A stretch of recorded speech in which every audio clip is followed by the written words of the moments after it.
Now, am I talking to an audience who knows something about Patricia Highsmith? Just shake your heads no. Do I see enough? No? Oh, good.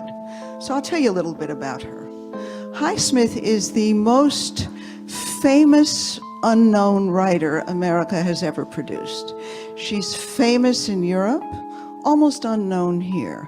Born in her grandmother's boarding house in Fort Worth, Texas in 1921. She was born 9 days after her mother divorced her father, and her mother went off to Chicago to be an illustrator, left her with her grandmother. This was the author of much of her problems in later life, and she never forgot them. She had a wonderful ability to revenge herself in her work, and she never stopped.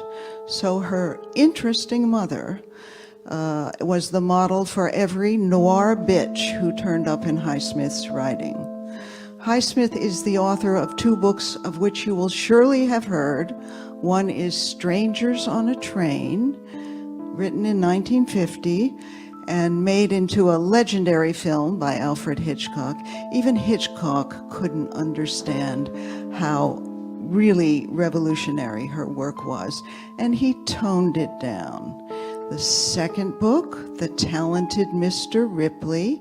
You've all seen the Vogue magazine version that the film produced. Again, a work so frightening that no film has ever approached it.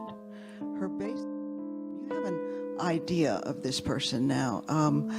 A woman who always had murder on her mind, who was so seductive that she could walk into a room and every man and woman in it would fall on the floor.